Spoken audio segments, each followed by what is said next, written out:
Welcome everyone to this informal board meeting. This is the school district who has constituents who just passed East Plus 4 last evening.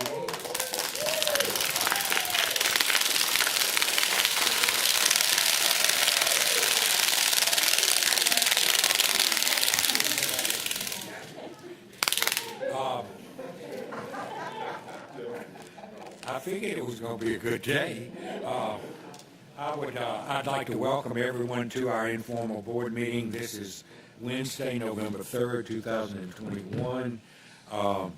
As I usually say for our public who is watching on streaming and other means, informal board meetings are always used to gain more information for the board. There are no formal motions or actions taken at informal meetings, but we use them strictly to get more information and to be better informed so that we can do the will of the people. Today, as we begin, the first report we have is on post-secondary accelerated options, and that fits under our strategic goal 1. I don't know who's making that Okay. Dr. Joy Key Smith is making the presentation. Oh, and hello there. Good morning. Good morning, Ms. Ballala.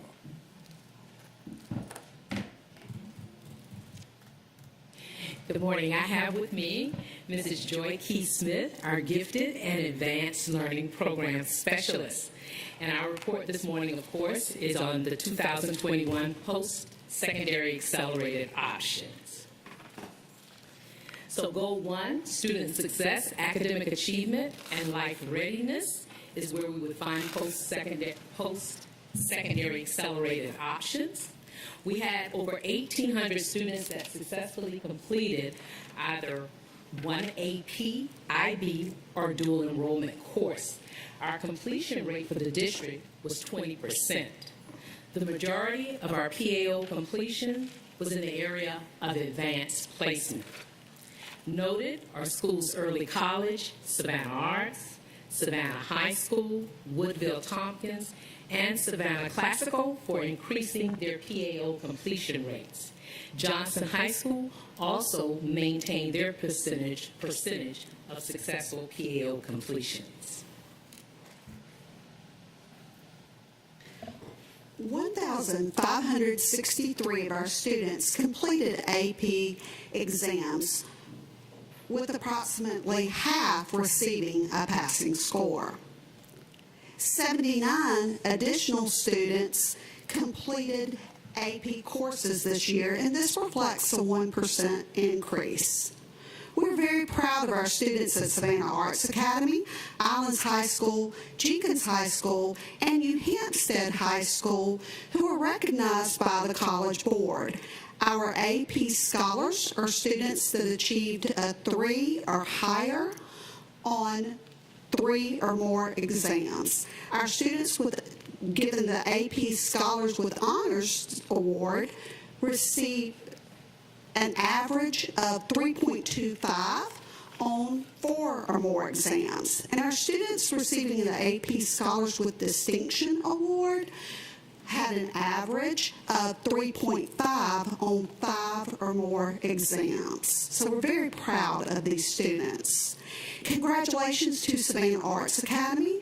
They awarded 9 AP Capstone Diplomas. These diplomas represent the coursework of rigorous AP courses, and in addition to those courses, the completion of AP Seminar and AP Research.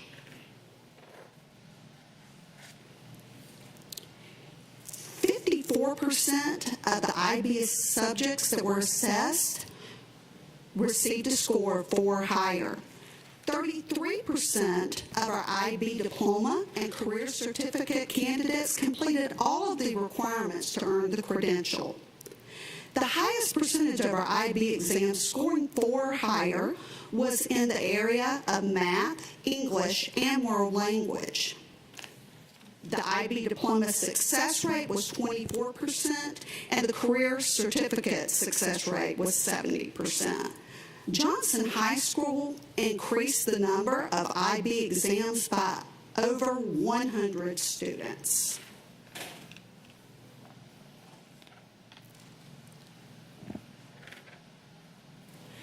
Our dual enrollment students earned 2,094 dual enrollment credits. That had an estimated value of $1,245,096.47, and that's based on an average cost of $594.46 per credit. Our dual enrollment credits have decreased, and that is due to the state legislation known as House Bill 444. Students now can only take up to 30 semesters of dual enrollment credit. They can receive additional funding to pursue designated courses at a technical college or institution. It is also limited now to juniors and seniors, with the following exceptions: 10th grade students, of course, who meet the requirements for the Zell Miller Scholarship, and also 10th grade students who are taking CTAE courses and participating at a TCSG institution only. They cannot receive funding to repeat or retake a course, and a student is no longer eligible for any dual enrollment funding if they've had 2 course withdrawals. So our strategies, in partnership with College Board, our local colleges and universities, we're going to provide the following supports to schools, teachers, students, and their administrative staff.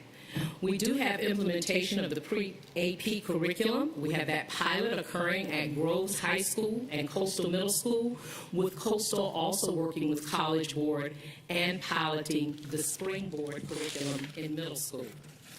We continue with our AP grant, where we obtain funding for our College Board AP Summer Institute for our teachers to participate in professional learning. And we build and sustain positive relationships with our dual enrollment partners throughout the community.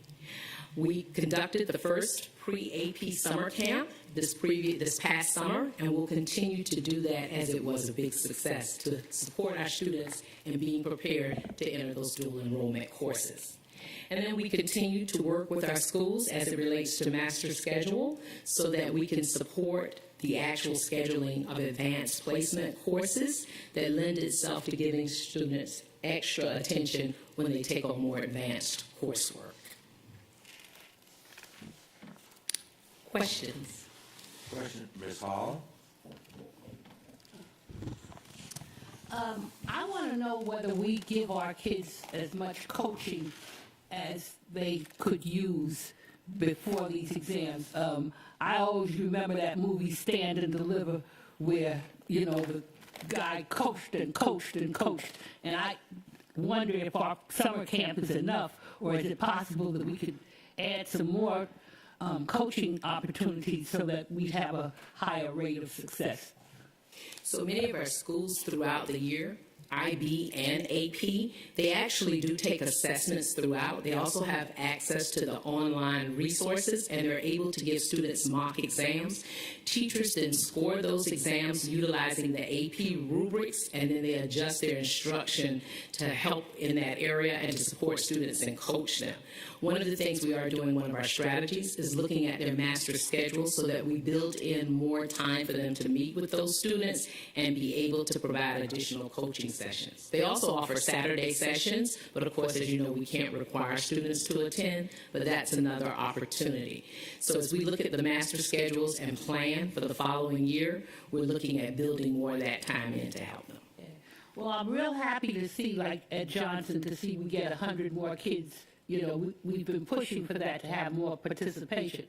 But a lot of those kids need a lot of support. So I would like us to try to look at that and see if there are some more ways that we could get that coaching part in there so that, you know, they don't decide, this was too hard, I'm not going to try anymore. Ms. Grabowski? Thank you for the update. Two quick questions. On the AP exams, at one time, colleges were more likely they would take a 4 or a 5. Is that still the case on the AP exams, primarily? Okay. Yes, ma'am. Okay. And then on the strategies, I think it's great to see that we're starting those strategies early to get the students prepared. Are we tracking how students in those programs with these early intervention strategies are performing on their AP exams versus maybe students who may not have had some of these earlier interventions? Does that make sense? So, yes. Okay. So the pre-AP is just beginning, and the summer camp was in its first year. So we would not see evidence of the impact with Groves. We'll see evidence in approximately 1 to 2 years because of the implementation of the pre-AP curriculum. With Coastal, they will have to matriculate to the high school and then participate in those advanced placement courses, which may occur at 9th grade, but typically begins in 10th grade. And so we would not see evidence of those pilots. And then, of course, our students that participated in the camp, the first group would just be entering 9th grade this year. But are we following those students, like, starting now when they like, for example, the students who were in that camp now, are we going to continue to follow them as they advance? I'll let Ms. Keesmith talk about how they're following those students. The pre-AP students we do have identified. I'll let her speak to the camp students. Yes, ma'am. We definitely want to track their progress. One thing that was very impressive that I'll share was, very surprisingly, you would have thought that that camp being held at Savannah Arts Academy, that the highest number of children would have come from Savannah Arts. But we had representation from all of our high schools. And one thing that I was particularly proud to see was the number of students that attended from Savannah High School. And they really enjoyed the camp. So it was just nice to see so many students represented. But yes, we are going to continue to track them. Dr. Howard Hall? Yes, there's a direct correlation between feeder middle schools and the percentage of students that's enrolled in the AP courses. And that is why I'm so excited about our grants, our STEAM grants, because now we are preparing those middle school students to be able to do problem solving, to obtain critical thinking skills and creativity. And hopefully this will serve as a bridge for them to, when they enroll in high schools, to prepare them to take those AP courses. So I'm very excited about these STEAM grants because we know that the crux of the problem starts in middle school to prepare them for those AP courses. Catch more. Pick up on that theme, I think it starts even earlier, but I agree with you 100%. So overall, I think we do a great job promoting AP, IB, dual enrollment. I remain concerned about the level of rigor of curriculums offered in our high schools, particularly Beach, Groves, and Savannah High. Their percentage and actual numbers of participation in these options are much, much lower than all of our other high schools. And we looked at this before, and I was concerned about the different levels of rigor in our high schools, but we can't offer higher level courses if the base isn't there, and that goes back to our middle school and elementary. So I think we need to continue to work on that issue so that we can offer higher level classes earlier in high schools and even in 8th grade and 7th grade. And then I have a question. Early college has a 51% total students completing high school and college credit courses, AP, IB, or dual enrollment. And maybe later somebody can explain to me, I thought that was the whole point of early college. So why are we at 51%, and how are we measuring that? Is it just seniors who are finishing things, for example? Or where does that 51% number come from? So if we could get some more information on that later, I don't need it right now. I'd just like some more data. Thank you. Okay. I have Ms. Hines and Dr. Hoskins-Brown. Well, Mr. Cashmire basically asked what I wanted to ask, but let me just go ahead and state what I started to state. What else can be done? And you probably have already said so. What else can be done to improve the academic success of the students at the various schools that he just spoke of? What is it we need? Teachers there that can dig into the information a little deeper. Can you explain that a little bit, please? So yes, ma'am. Part of it is our curriculum and looking at the rigor at which our teachers are teaching. And so work's being done with our teachers around that, making sure they're teaching at the appropriate level of rigor, because we do have a rigorous curriculum. But you must teach to the standard as it relates to the content and the skills that the students need. Additionally, as Dr. Howard Hall stated, with AP, the critical thinking piece, so having the pre-AP pilots is also our way of looking at infusing that curriculum so our students are exposed earlier.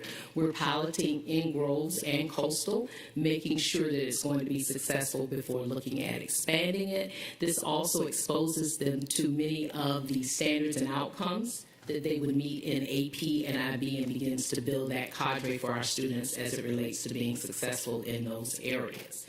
So that's a part of it. A part also of our data is that last year was a very challenging year for some of our students, even our early college students, and so remaining engaged, and their completion maybe was not at the level it would be in previous years, because sometimes when they were doing their dual enrollment courses, they were virtual and online. And so some of our colleges and institutions found dealing with having students engaged, some of the same struggles that we did as well. So that's why you'll see some impact as well. Dr. Hoskins-Brown.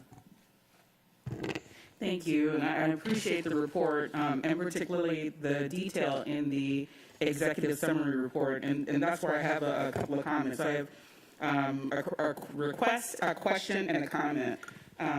Looking at the demographics in Figure 4 about the participation of different subgroups, it continues to make me sad to see the performance of African American students in these numbers, and so I just draw that out because I think that there are opportunities there for groups and partners that do programming, particularly for African American males, to look at how they could be a bridge or leverage their activities to support these options for young people in school. One of the things that made me extremely happy were the number of participants at Johnson in Figure 8, and I want to give them kudos on high participation because when we decided to make IB accessible across the county, there was some initial concerns that there was going to be a drain from Johnson and that there wasn't going to be high participation there. But 232 students taking the exam with 54% passing, I think there needs to be accolades and claps and shouts for the staff at Johnson. I had a question connected to Mr. Kashmar's concern about rigor, and my question is, what have we identified as the factors that drive participation?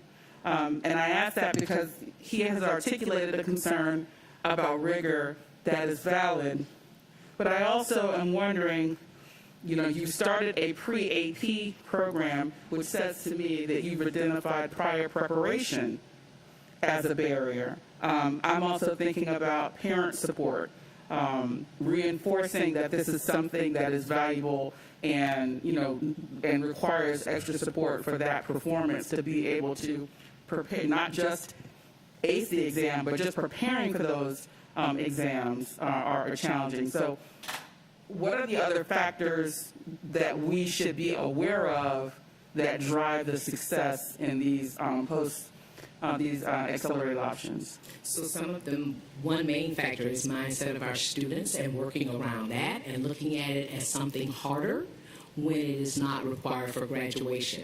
I will tell you that part of the success rate at Johnson High School and IB is the expectation of the principal, and driving that expectation, you do not have an option, that you have to take an IB course and continuing to push that and actually making that required of students. But some of the mindsets of our students, or many of them, I can take a dual enrollment course, or I can just take my regular high school courses because the AP course may be a bit more challenging, and I'll still get my credits and I'll graduate. So some of it's work around that and that whole culture of expectation as it relates to taking an AP or an IB course and developing that. So that is a part of it, as well as, like you said, educating our parents. The other piece to speak to that, Dr. Levette has worked with us and got us a partnership with the National Equity Lab for Education, and Groves and Beach are part of that. And so we are increasing the dual enrollment courses that those students will be taking, but they'll be taking it on their campus. They'll be taking it with professors at that college, but there will also be a teacher in that lab that supports them and mentors connected to those students to help them if they run into struggles. And they've started with one course, one that is appealing to the students that they would show interest in, and then we build from there. So we have that additional partnership now in those two schools that will begin in January. Thank you. So that's very, very helpful. And your point about the perception of the rigor by the students, I think is notable. Bell Hooks wrote a book some time ago called Rock My Soul that talked about self-esteem in the African American community, and particularly how the self-esteem of students of color can transcend their actual ability because of their perception of what they're able to do, and it can be demonstrated in performance. So I'm glad that we're looking at that. The last thing was in looking at our overall numbers, looking at 2021 gives us a good snapshot of now, but I found myself wondering, well, where were we in 2018, 2019, prior to the pandemic, and I just couldn't find those numbers. So if it is at all possible, and I know I should have this report, but if it's possible to get the summary from this, and because this is an annual report, so if we could get this annual report for the last academic year prior to a pandemic, I really would like to see those numbers. Thank you. Before I call Ms. Hall again, I have a question. We've talked about access and the earlier the better and those kinds of things. With this implementation of pre-AP, how is it determined who gets that curriculum? Does everybody get it? Or? So in the middle school, it is school-wide, the Springboard and the pre-AP. We started first because it is a very different curriculum at the middle school. With a school, actually, we did a presentation, and schools volunteered based on those things they had because we wanted a pilot to iron out any difficulties in scheduling, because they do have to do some things differently as it relates to assessment and actual curriculum delivery, and then looking and learning lessons from that rollout and then implementing in other schools. It just seems to me that's a spot where they need a lot of added support, because when we talk about rigor and all that kind of thing, if they jump into this pre-curriculum and it's really harder than they thought it was going to be, that's the turnoff right at the very beginning, and we need to get them thrilled with learning instead of avoiding it. Ms. Hall? Thank you for letting me speak again, just for a gosh. minute. But this is so important because I think it goes back to the intentionality of us as a board. We spend so much of our time pushing and pulling our kids to get them up to that third grade reading level that we don't spend enough time, I think, on pushing our kids who are at the other end so that they have the success that they should have also. And again, it takes time and it takes money and it takes intention. This MSAP grant we have, Williams to Hubert to Savannah High, is that connected in any way to what you're doing, Joy, so that we show that we have an intention to do it, that we just don't happen to stumble on it, but we have an intention to make this happen. Because if we don't put the money there for more coaching and all, I just don't see how we're going to get these numbers where we want them to be. So do you feel you have the support and the funds that you need to actually get these kids in these classes and get this rigor going? And Well, I am never going to refuse money, ever. what would it be? Where would you think, no, not just the money, but what would it take? What would the money be used to do? I honestly believe in the pre-AP curriculum. It's grounded heavily in 4 principles, and it also, as Ms. Oliver said, it's the whole school.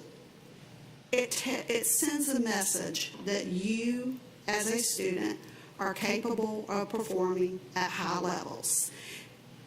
They participate in things like accountable talk, performance-based assessments for everyone, evidence-based writing, higher order questioning, all of the things that research tells us benefit kids.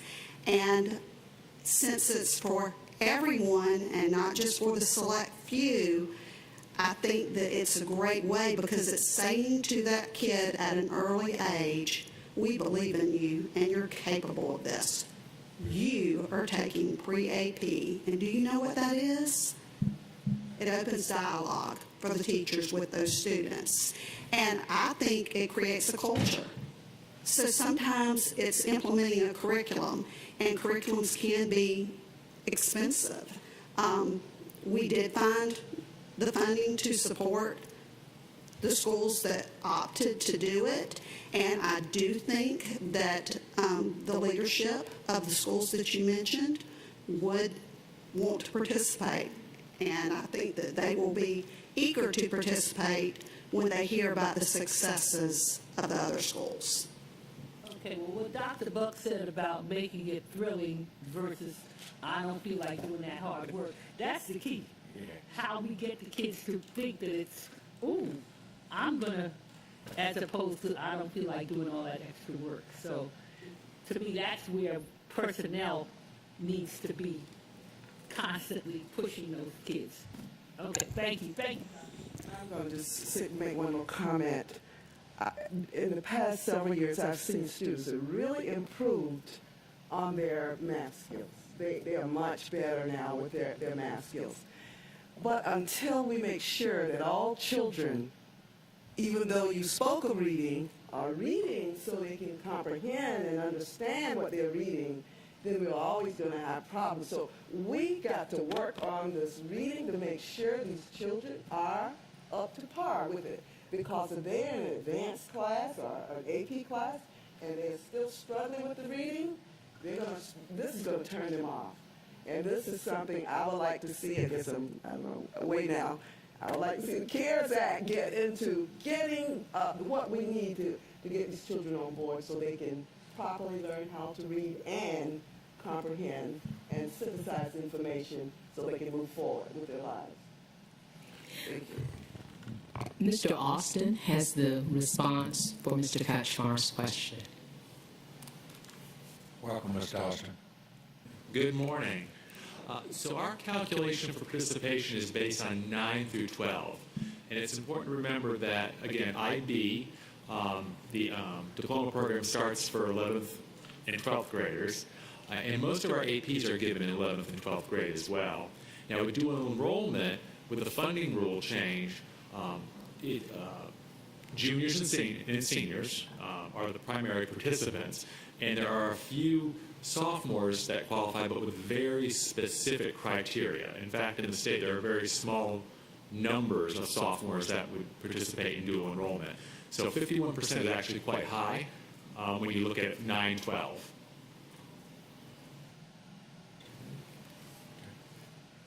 And just fine, I just want us to remember that we have grants, $15 million grant, $500,000. Instead of working in silos, we can pull together to work together in order to have more students enrolled. We have grants, and if we work in tandem with your program, with the gifted and talented, I don't see why we cannot offer more rigor in middle schools as well as the elementary schools. We know that when they start pre-K, my spiel was a 30 million word gap. We know they start off behind, but we have these grants, and we really need to take advantage of the opportunity to provide more rigor for our students, to prepare them and equip them for those exams in high school. Thank you, ma'am. Dr. Brinkman, Mr. Johnson, anything from either one of you? As any other final questions from board members concerned? As we finish this, I would like to encourage any parents who are watching this, and certainly board members, that a matter of concern for our students is still the limiting factor of how many courses they can take in some of these programs and have them paid for, et cetera, et cetera. It boggles my mind, and a lot of things nowadays boggle my mind, but it boggles my mind that this is not a perfect time for K-12 education in the state of Georgia and higher education in the state of Georgia to get together and work this seamless situation through for students to learn as quickly and thoroughly as they can and learn well. Saying that, I would urge parents, when they talk to members of our legislature, to point out how much money it saves. It ultimately saves the state money, but they don't understand that yet. But it certainly saves parents money, and students use their time more wisely. I would also encourage you to contact the regent from this district, who is Mr. Don Waters, in the higher ed group, so that we can try to work together on this. And to me, it is the most important benefit for students that we can do easily, that we could do easily, and we made it difficult. So, any other final? Thank you all very much. Always exciting to hear about achievement.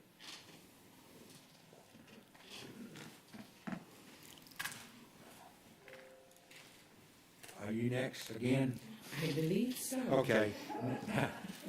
Next again, that didn't make sense. Our next is Strategic Goal 4 on fiscal responsibility and resource stewardship, and we'll be hearing about athletics and competitive extracurricular activities and get updates on that. Good morning again. I'm being joined by Mr. John Sanders, who is our Director of Health, Physical Education, and Athletics.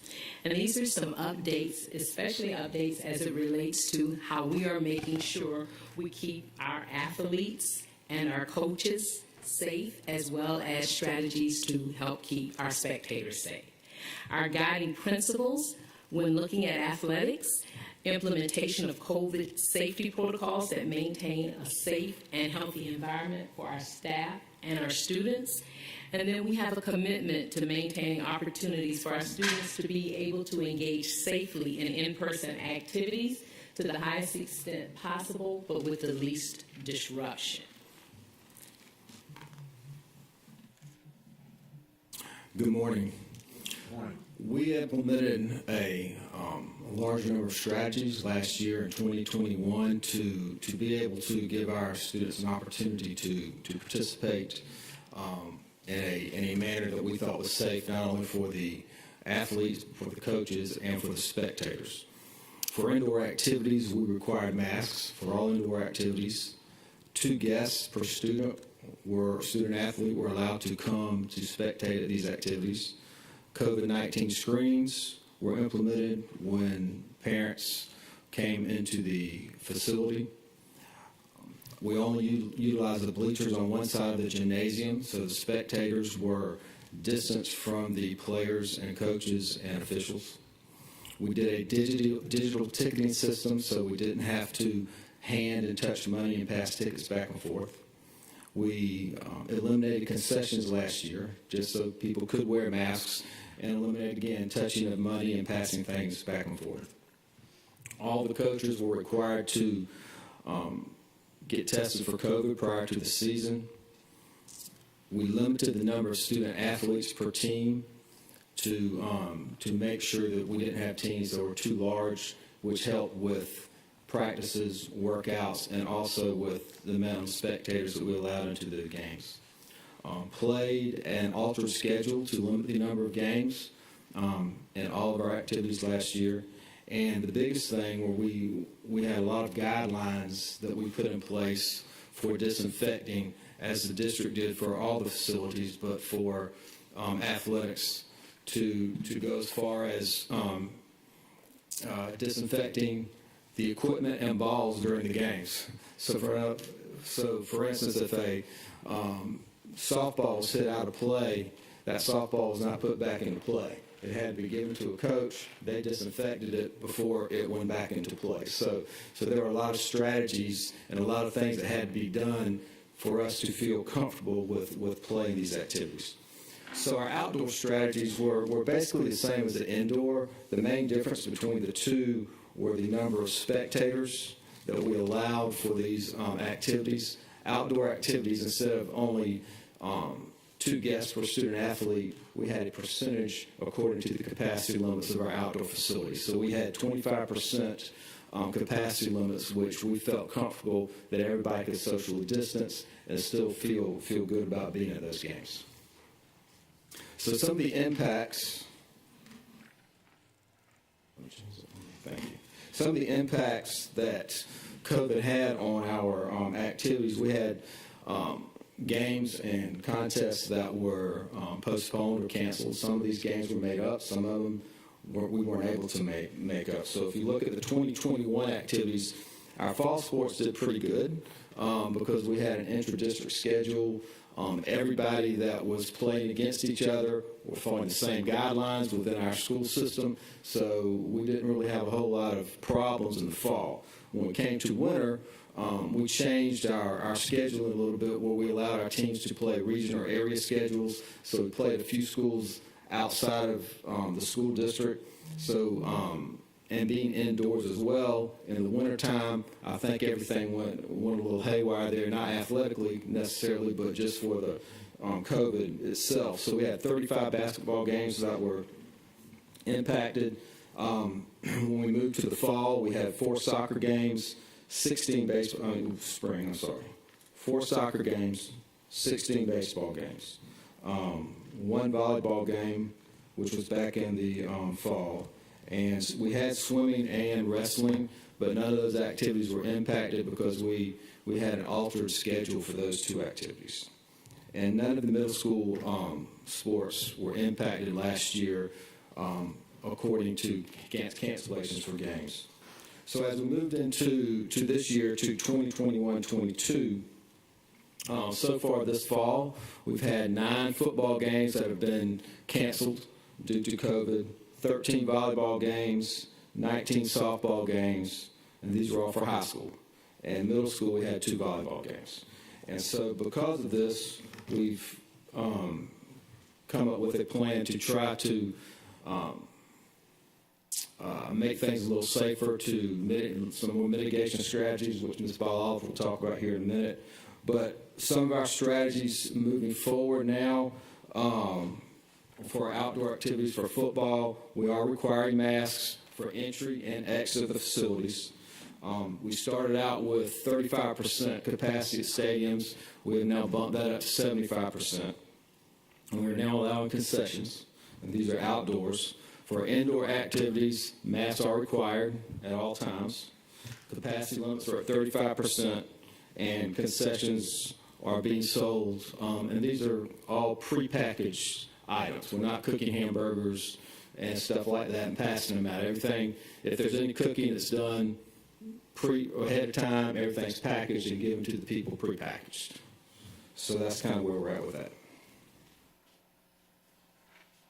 And so some of these changes were made, and we moved to the biggest change is our mandatory weekly COVID testing for 612 students that are participating in competitive events. And this is no-cost mandatory COVID testing. So it's an additional layer of mitigation, and it's necessary based on the nature of the close contact of activities. How many positives, if any, we're looking at, we collect that information.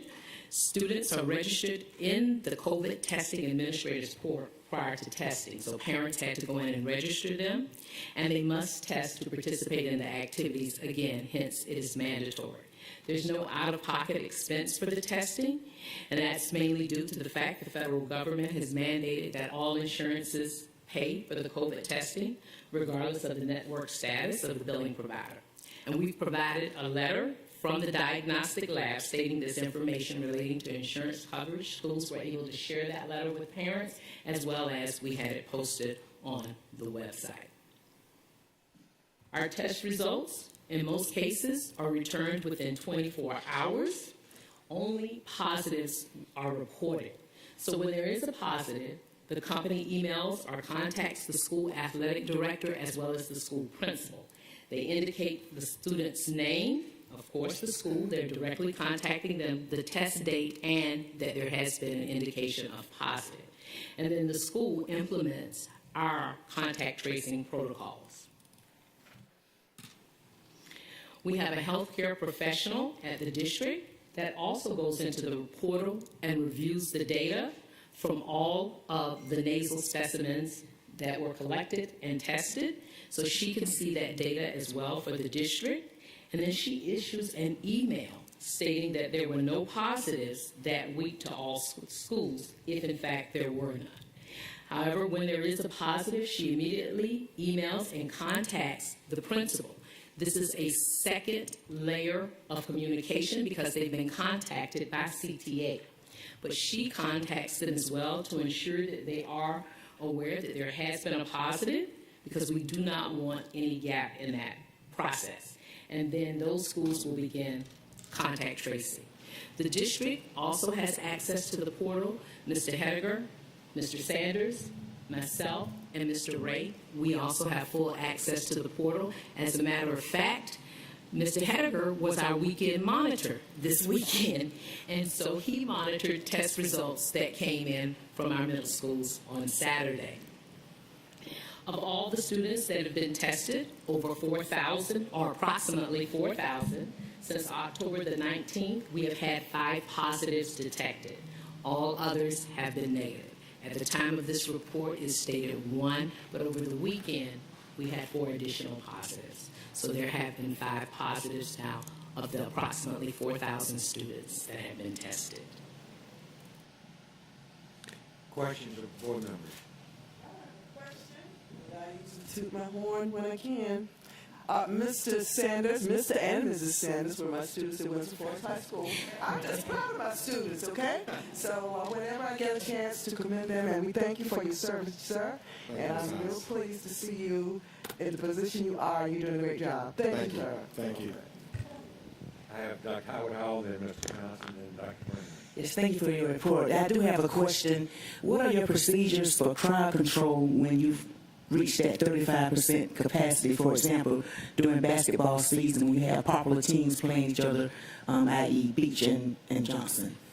So what we have in place with our digital ticketing system, we can put a cap on the number of tickets that are sold. So we've already analyzed every gym. We know what their full capacity is. We know what their 35% capacity is. So for those activities, say for instance at Johnson High School, their capacity for 35% is going to be 420 tickets. So we can set that on the digital ticketing system. So when somebody goes to buy a ticket, if they're 421, it'll say sold out. So they won't be able to buy a ticket ahead of time. So, and all this information is going to be sent out over 24 hours prior to the start of the game. The school will send it out. We'll put it out through communications. And so people will have an opportunity to access those tickets, so they'll know before they go if they'll be able to get in the facility. So those numbers kind of help in that digital ticketing system. That's good. Is there a plan for people that just may show up to the game, or do you understand that they can't purchase tickets anymore? Well, the plan is just to go through communications and make sure that information is out there, because we've used the same thing with football, and so with football, we put out through communication, through the media, through all our social media activities. The schools send it out to their parents through call-outs.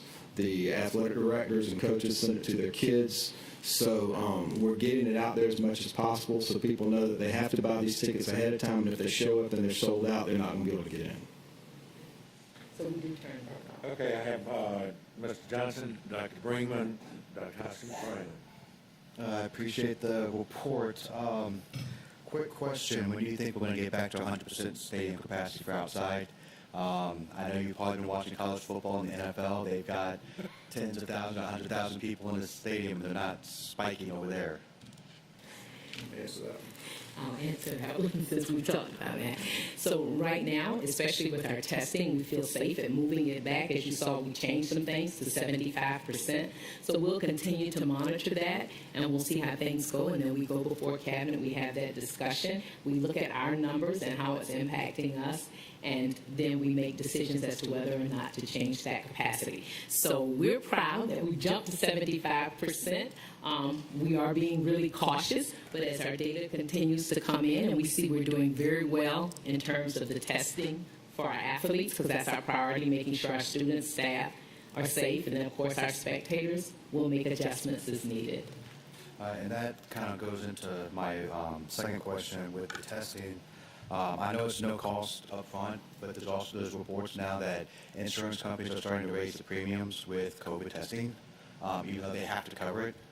So it could be a long-term cost for some of these families with that. So I think I'll let Mr. Henniger speak to that, because I think he did some research on that, because they happened to reach out to communications regarding that question. Yeah, the key narrative right now is what we have posted on our website. It's very clear that the lab that's being used, Vero Diagnostics, is adamant and is posted publicly with their contact information that there is zero patient responsibility, zero out-of-pocket costs to anyone covered on this, and that has obviously been established by the CARES Act law. I don't have any knowledge, we haven't seen any knowledge of what you reference. I think if that does come to a reality as an administration, we would look at that very closely, and we might do a pandemic pivot. This is something that we have put together in partnership with the company that's doing this at zero cost to the school district. So we have a lot of flexibility in the way the agreement is built and how we can navigate it and make changes as we go forward. But we certainly don't want to see it as a cost to our families or something that would create a barrier for them for engagement. It's one of the the reasons that we put the investigation we did into it and set up the parameters and the information on the website for that. So if there's any information that even gives that indicator that we can look at it as a verifiable fact, we'll certainly look at potentially a pivot. Thank you. Dr. Freeman, Dr. Hoskins-Brown. I was just wondering, is there going to be a move to test other competitive extracurricular activities outside of sports, and why have we only decided to test sports? So we started with our athletes by virtue of their close contact, but we do utilize it for things such as our JROTC competitions, as well as looking now at other activities. So as we start the implementation with this, we are looking possibly to expand it as it relates to students being in competitive activities or in activities such as we've had a request from one school when they do a drama or a musical about utilizing it. Yeah, I would definitely say I think we've isolated a group when we should be testing more. I know some people are saying test less, don't test at all, but my daughter's in theater with 20 other students every afternoon, gearing up for a competition. She also hangs out with another 30 or 40 students for robotics, which is a competition. So I would just look at other areas where we have students congregating in large amounts of times. If it has to be a competitive extracurricular, I don't know, but we're definitely having those students together. I know we can't maybe test every club, but we know those students eventually will be leaving campus and going to other campuses. And then I'll just use this time, because we're on extracurricular activities, to put in a pitch also to Mr. Jackson's neck of the woods. So I would love to see an update eventually showing us how much money we're putting into other extracurriculars that are outside of athletics and competitive extracurriculars, with maybe some of that recovery plan money, because I know that funding, even to students, seems unequal at times. Thank you, Dr. Freeman. I have Dr. Hoskins-Brown, Mr. Catchmark, and I have a question. Thank you. I just had thank you for this information and this really detailed report. I just had a follow-up to Dr. Howard Hall's question about people who show up on site unaware that they needed to have a ticket in advance. Is there signage that says, at the gate, at the door, that says tickets are purchased online in advance? Is there something that tells an auntie coming from out of town to surprise a niece who comes up to the gate where they would be able to have that information? Yes, ma'am. We have signage at our football games as well. We have like a sold out sign that we'll put out, a big sign that if the activity is sold out, so they'll know ahead of time when they come to the stadium. A lot of our activities aren't sold out prior to them getting to the stadium, so the parents can, or family members or whoever, any spectators can actually access the website when they come up to the game and purchase a ticket on their phone right there, and then we validate it and let them in. So there's like a sign with a QR code they could walk up and just scan and go in? Okay, yes, ma'am. Great, thank you, because we have some folks who've not known that, and it's been disruptive. So anything that can prevent that would be great. Right, there have been a few hiccups, but I think we've worked through them, and we're ready to go with basketball. So Thank you. Thank you, Mr. Catchmark. Thank you. Overall, I think you all have done a great job of pandemic pivoting, to use Mr. Hediger's language. There's been a challenge for everybody.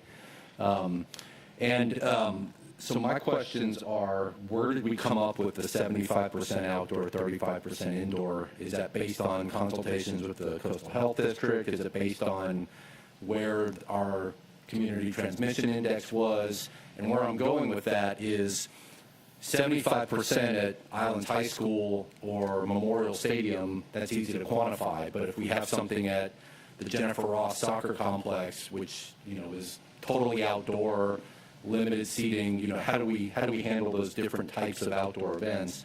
And then how long are these rules going to be in place, and how often are we reevaluating? So for example, volleyball was going on when Delta was at its peak and our community transmission index was over 900, but now that the numbers have plummeted, is 35% still the right limiting factor? So I guess what I'm asking is, how often are we reevaluating these numbers, and are we taking into account the trends, and what information are we looking at?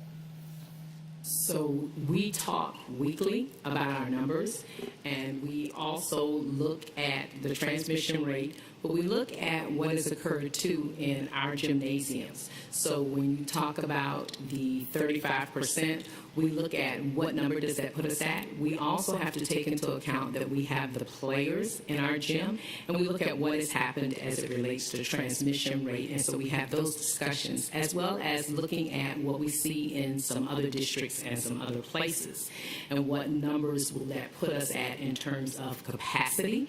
So we talk weekly about our numbers and where we are trending and what we are seeing in our schools and on our fields. And then we also go into discussion in terms of what are we seeing then in terms of our community. So we have had those discussions and looked at our increases.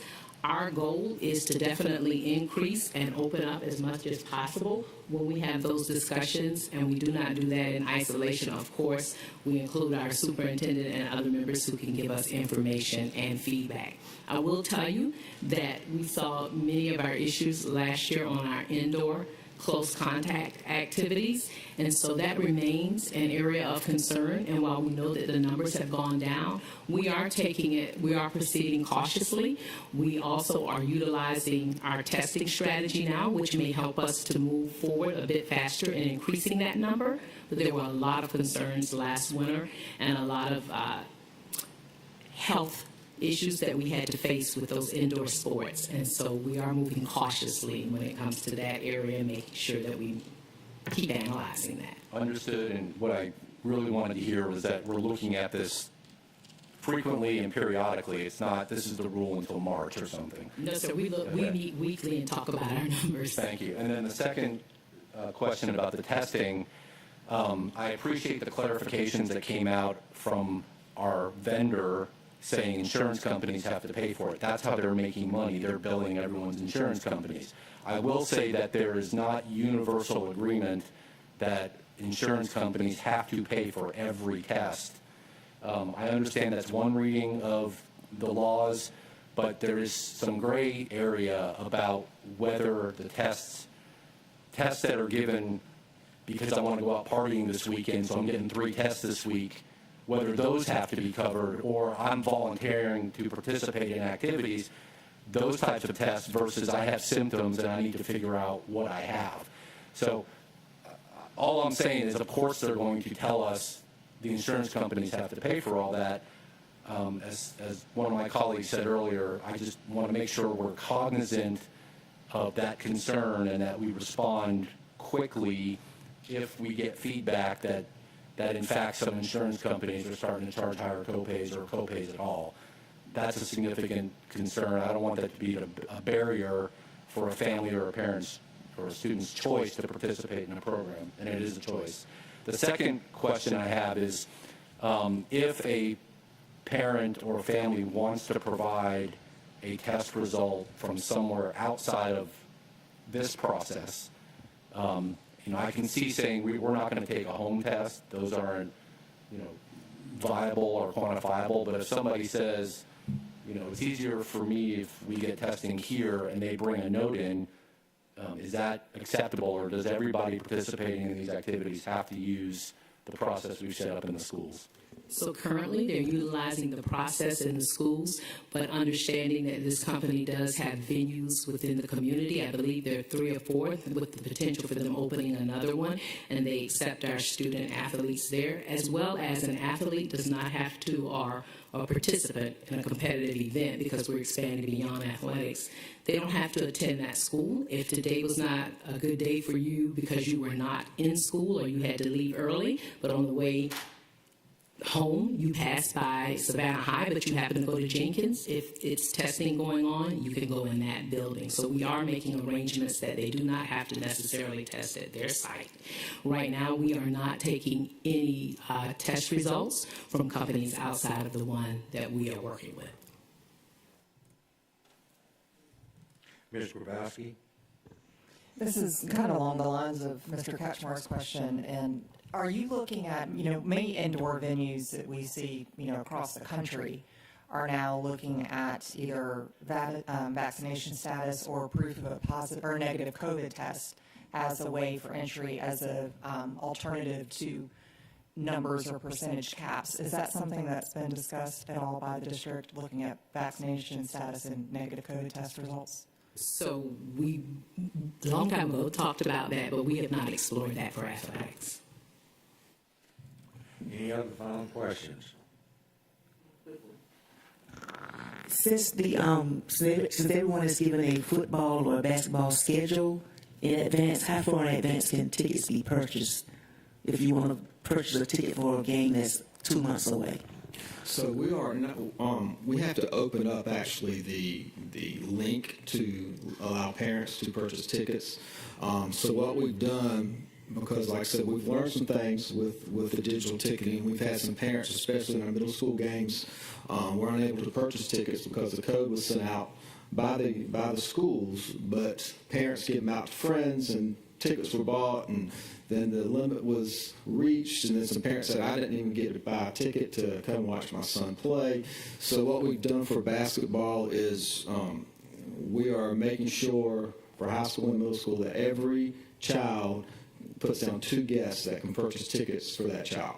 So those are the first priorities, to make sure that they have, whether it's a parent or grandparent or brother, sister, whatever, that they have family members or friends or whatever, whoever they put on their list, can purchase those tickets.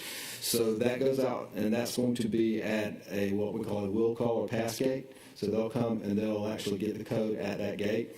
The other tickets will be sent out either the morning of the game or the day before, because some schools have games on Fridays and Saturday nights for basketball, and we don't want to confuse the parents and send it out Friday for a Saturday game, and they buy the wrong ticket, and they say, well, this was the ticket, we bought this ticket online, and say, well, that was for Saturday night's game, not tonight's game. So we're trying to work on a plan to send it out the morning of, and we can open up the tickets like 8 a.m. the morning of the game. And so the parents or spectators can buy those tickets there. But the parents will always be able to get in. Well thought out plan. As you can tell, I'm a sports mom. That's why I asked. Yes, ma'am. Any final questions? Thank you very much. I would just, in jest, remind the board that I'm sure that all these questions that have been asked are not operational in nature, but are strictly for information, because some of the questions we've asked have been very operational oriented. So thank you for all you're doing for us, and I appreciate you. Thank you. Thank you. Moving on to the last presentation on transportation. I would only hope we're not going to go in great detail through 24 slides. No, we will not. We're very clear on the 9-slide limit, but we wanted to include that information for that documentation for information, so they will not cover all of those slides. Thank you. Good morning, Dr. Buck, Dr. Ladd, board members. Thank you for the opportunity to give you an update on transportation and our vision and what we're looking at as we move forward toward second semester. As a quick reference, here's the original priorities for the students and what categories they're in.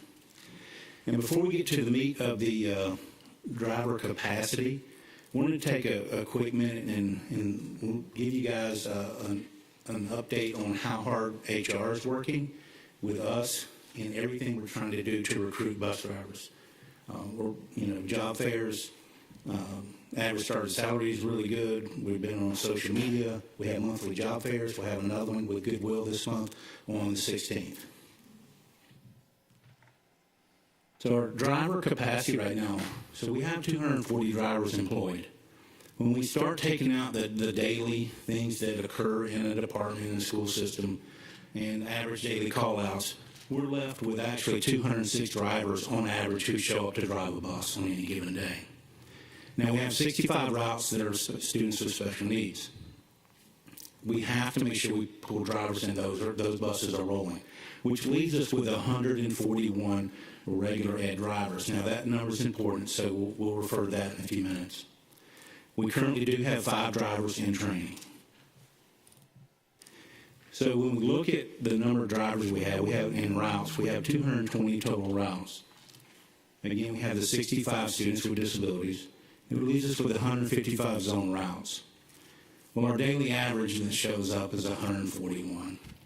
So you can see every day we start with not enough drivers. That's the reality we live in right now, and it's not just us. So if you look at that, we're averaging 14 drivers that we have to scramble. We got to figure out how we can flex and get those kids to school. So our current model allows us to carry 10% over, what we're looking at, which means we should have a bench of about 22, 24 folks. We don't have a bench. So just kind of a snapshot of where we are with drivers. Originally, we started school with 20,515 students eligible in priority 1, 2, and 3.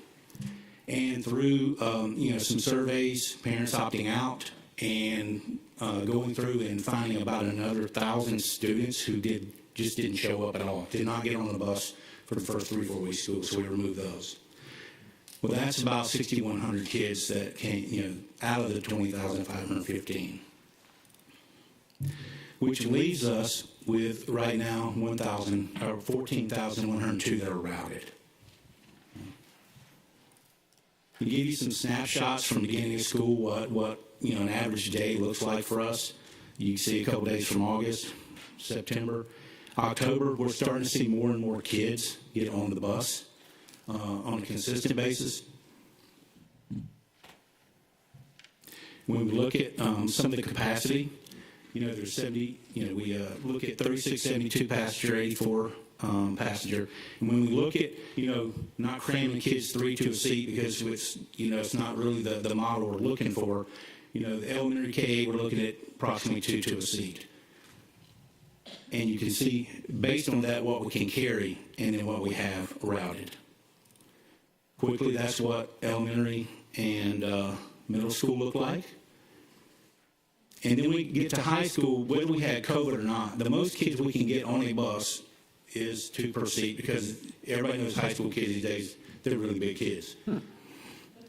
So, whether we have COVID or not, 7,221 is what we can route with what we have running on buses. So the total we have routed is 6,524. And to give you an idea, we had some of our folks kind of sitting in for high school students to give you a quick picture of what that looks like. And there's the reason we can't do 3 to a seat. So we started looking at priority 4 and said, what would that look like? What kind of looking down the road, what would that look like? What could we do with what we have and what we don't have? So we know there's 1,947 of these students. So we started looking at, where do these kids live? What does it look like when we start looking, where do we have to go to get these kids? Because we're not talking zone schools anymore. So to give some references, if we look at Hurd Elementary, and if you look at the left, you see Southwest Middle School. We put the schools on there kind of as a reference point for geography. But you look at that purple zone, there's 60 kids that are from Hurd that attend Hurd Elementary on choice. So you look at the average of 15 miles just from that area to get to Hurd. And you look at in the blue box, it would take 8 buses just to get the Hurd kids to school. Mm-hmm. When we look at Garrison, again, you look at up in the yellow, West Chatham Middle School, 144 kids, 14 miles average, 16 additional buses to get the Garrison kids to school. Ellis, kind of the same, but there's just, when we start talking out of zone, the distances get really great and the traffic gets really hard, because I can tell you right now from Rice Creek, when we finish at Rice Creek just to get to Port Wentworth, we struggle, and it's 7 miles, and that's a zone school. So we said, well, we've looked at priority 4. Let's just take a quick look and see if there's anything for priority 5. Just as we're looking through down range and seeing what we could do. So when we look at that, there's 3,491 of those students. So we're already talking significantly increased number of students. So to get through some of these, you look at Bartlett, 143's out in the Southwest Middle School area. 159 at Windsor Forest, and 9.3 miles away. Doesn't seem far, but I haven't been here real long, but I know I don't want to be in Abercorn at 7:30 in the morning, 8 o'clock. Islands High School, you look at West Chatham, there are 26 students out in the West Chatham Middle School area. That's 21 miles to get to Islands High School. That would require 8 additional buses.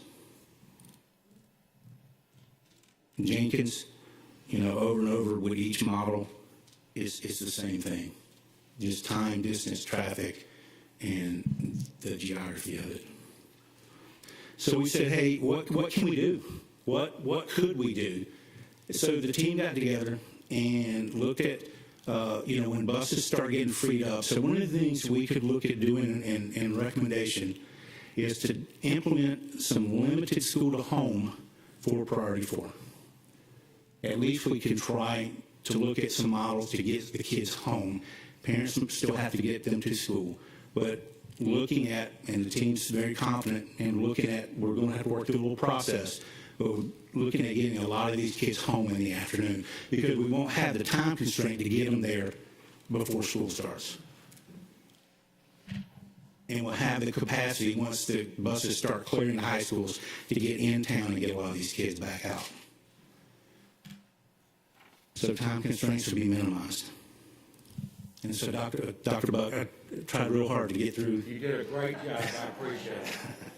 I've got questions from Mr. Johnson, Dr. Howard Hall, Mr. Catch.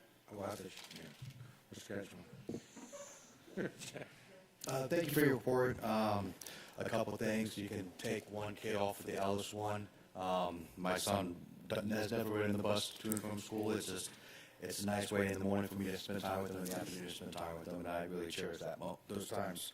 But back to the recommendation for the afternoon only for the priority 4 students, have we resurveyed those parents to see if that would be even an option? So maybe it might open it up for the AM as well, because especially out in West Chatham, there's a lot of people who do shift work.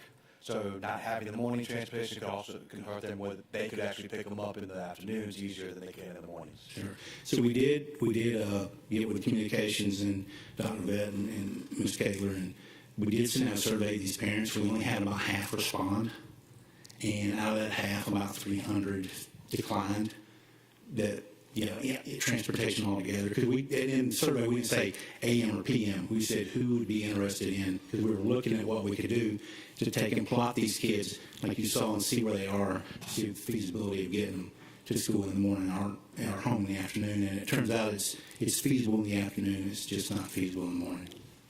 But that's interesting because we didn't get a survey in my house.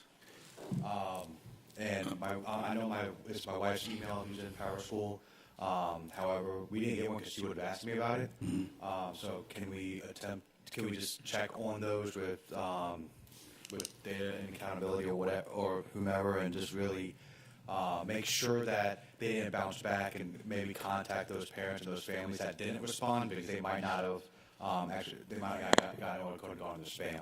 If we could remind very quickly as well, a pre-survey notice was issued through our Bright Arrow, which is our parent notification system, and then the Qualtrics system was used for the survey. So there's instructions in our advance notice for families in the event that when they get that, if it goes to spam or could be deleted. But we'll go back and double check to make sure that it was delivered and if there was a mistake. But the whole key about the morning and afternoon, if I understood what you said, is mornings are an impossibility for us because we have to get them to school on time. So whether it's convenient because of shift work doesn't have anything to do with whether we can do it, yes. Yeah. Dr. Howard Hall, Ms. Catchmore, Dr. Bringman. I was actually just straightening my mask. I didn't raise. I was trying to call on you early, Dr. Howard Hall. Mr. Catchmore, Dr. Bringman, and Ms. Grabowski. I appreciate the efforts and creativity y'all have put into this. It's an ongoing challenge, and in talking to families who have kids in other school systems, we're trying really, really hard, and they're amazed at what we're trying to do. So I just want to say thank you to the broader team. I think this is a really creative way to try to serve more kids with what we've got. All I would ask is that you communicate, hey, we're constantly looking at this stuff. Here's where we are. Because I'm getting questions from families about, is transportation going to change, particularly next semester? You know, is this part of the grand conspiracy to eliminate, you know, transportation for choice programs? So I have to have that conversation. So I think if we communicate, hey, as we told you, we had to cut back, we continue to analyze, here's the data, here's what we're looking at, just to keep people informed, I think that would be helpful. Thank you. Thank you, sir. Dr. Brinkman, Ms. Grabowski. Echo again for the team. I see you got them. You got the bench back there. That's 18, sir. That's 18. You said that you would come back with recommendations for second semester. Thank you for keeping that promise, and thank you for working on something that should be beneficial for a large number of our families. And I believe that you'll continue, and this probably will be our new norm until workforce becomes easier for Mr. Ray. I would just say, again, on the communication side, but thank you for the maps and actually saying this is how many more buses. Those are great talking points for me. I'll definitely keep those in my planner so that when I get those telephone calls, I'll be able to, here's the data, because I actually have it, and do you need me to text you a picture of the map that was shared? Yeah, so thank you again. Thank you, Dr. Brinkman, Ms. Grabowski, and then I have a question. Certainly want to echo the appreciation to the team for continuing to evaluate, see what we can do. You know, I think this is a great first step to be able to address in the afternoon. If it goes well, have there been any discussions? I know that right now Priority 5 includes both middle school and high school, but since I was just looking at the numbers for middle school and they're relatively low. So is there any consideration for maybe if this first goes well, being able to expand to the middle schools? So the one thing that makes the high school, middle school harder than the priority 4 is that the high school, middle school all right now get out at the same time. So we've got all the buses just getting the zone high school kids home. So that's really a bridge too far at this point right now. Okay. I'll just make a plug for Bartlett at STEM. I think you know that there are some real concerns there because of its proximity, and it's an older campus. It's not as large. I know that you hear about them as well, but I just have to advocate for being able to look at that. And then second question, this may not be to you, but more to Dr. Levette or some of the other team members. As we approach the window for our choice program application process opening up for the following school year, are we at a point, and my guess is probably not, where we can talk about transportation for next year in application? And if not, I would implore us to really emphasize, I know we had to check the box on the application forms previously, you had to recognize that transportation is not guaranteed. We really need to emphasize that, and I think there's an awareness in the community about the situation, but I just want us to be very proactive in addressing that on the forefront as we go into that window. I can assure you. And I just want to thank you for making that point as we continue to make that point. I think people now understand checking the box means you've actually read it. So we'll continue to do that as well. You will receive an update regarding the choice program for next year, just as a matter of information, but we will continue to bring that home to people about transportation. As you have read, it is not just a driver shortage in Savannah. It's a driver shortage across the nation. And we're not only that, but the truck driver shortage, which is now affecting school food service or food deliveries to our grocers in the area. So we are experiencing labor challenges. But I want to also thank the staff for continuing to look at options and not over-promising, but making sure that the data we bring to you is clear, and also that our efforts continue to recruit and to retain our drivers. Thank you. Thank you, ma'am. Is that it, Ms. Grabowski?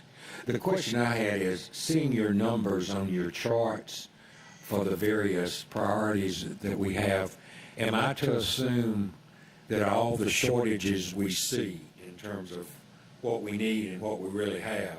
That those parents are driving, or have we lost lots of students from choice programs?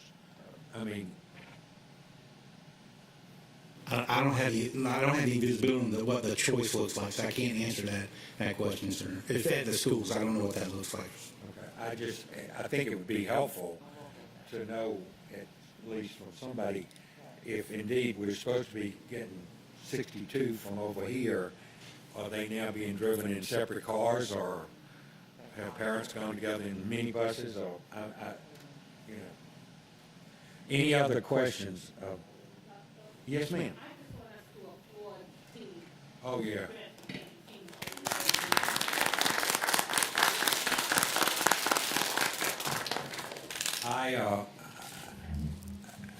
You know, as an outsider to all of this in most ways, because I don't have a kid in school and that kind of thing, the thought of what the whole team has to do to try to serve the public is just amazing to me. And unfortunately, it's only one of the myriad of jobs that this team across the district does on a daily basis, not just transportation, but everything else. And I continue to be just very pleased that I'm a part of this group. So. And just 1 second, because I know we're running behind, but the maps that you see, we wanted to bring those forward so you could see what a tool in our toolbox that we consistently use when we're routing and just it's important that we put that in front of you and put that in front of our parents so they would have an idea of what we're contending with. So Ms. Keisha Lang and her team and Ms. Perkins and those teams are consistently looking at data and see how we can improve to get as many kids to school as we possibly can. We appreciate y'all very much. Any final thoughts? Thank you, sir, very much. That is all that I show that we have on Informal this morning. Is there anything I've missed? Could I have a motion to go into executive session? Dr. Brinkman has moved his hand seconds. We'll be going into executive session in about 5 minutes. Well, let's see. Let's go to 12:30, and then we'll go into executive session. Okay. Yes, in here. All in favor, say aye.